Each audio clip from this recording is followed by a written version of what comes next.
What I want to do here today in this video is, even though this seat has a cushion on it and it's moderately comfortable, bigger and better bears that I can put on here. And I think I'm going to try it today. I wouldn't say that it's an upgrade per se. You know, some people would say it's a downgrade. I'm not going to throw the seat away. I've redone the whole seat. It's looks factory again. But I have something that I think is going to be more comfortable, and I hope you stick around and let's see if this works. I'm just really hoping that it fits on there. So let's check it out.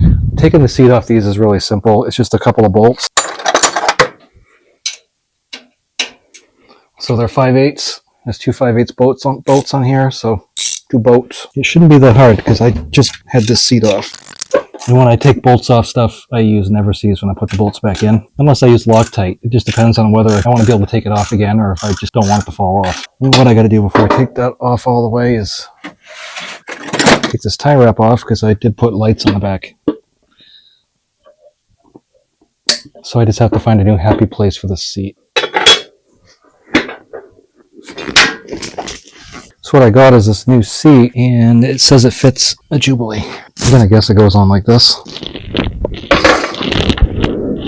Make sure I don't pinch the wires. Kind of pull those off to the side here. All in all, it kind of looks a little bit like the seats that were on the newer Fords.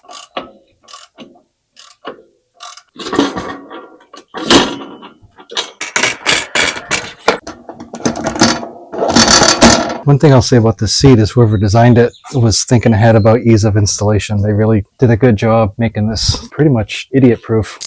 The adjuster on this isn't metrics. The whole thing's metric, so it's probably made in China by a 7-year-old girl. But regardless, this right here is the adjuster, and all the way down is 60 kilograms. Up here's 120 kilograms, so you'll need to do a little bit of conversion on there to make that fit whatever weight you are. So like I'm 160, so we'll do a little math. So I'm 160 pounds. It's about 75 kilograms, I'm guessing. So that's 90 there. We'll try it. We'll try it right there. And if it doesn't feel right, we can change it. Also, I think I can move my SMV emblem up. We'll try that in a second. Also on the side are some bolts that you can put in a different slot if your seat platform, say, tilts down. Some of them were like that, where they sat like this. So as you push the seat back, it elevated the seat to accommodate longer legs. So if that's the case with your application, you would take those bolts out, change that, and then the pitch wouldn't feel like you're getting dumped out of the seat. Definitely feel like I'm sitting higher. I think I could probably loosen it up a little bit. You want to have it so that, you kind of get a nice float, but not that you're going to get catapulted. And also that you can push the pedals down without getting lifted off the seat. Because these pedals on these, on a lot of tractors, you push this way, so you'd be pushing against the back of the seat. Whereas this one, you're pushing down, so you're going to be taking weight off the seat in order to do it. So I feel like it can come forward a little bit.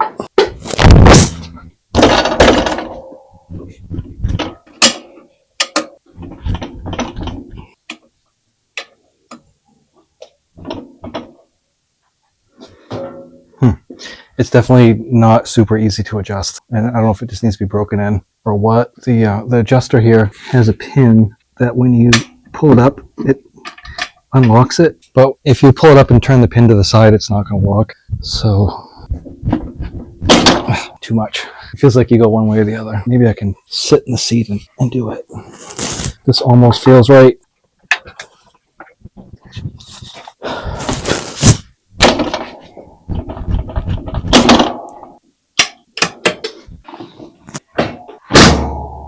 Yeah, this feels good. It's a little bit of a stretch here, but I probably drive like this anyway.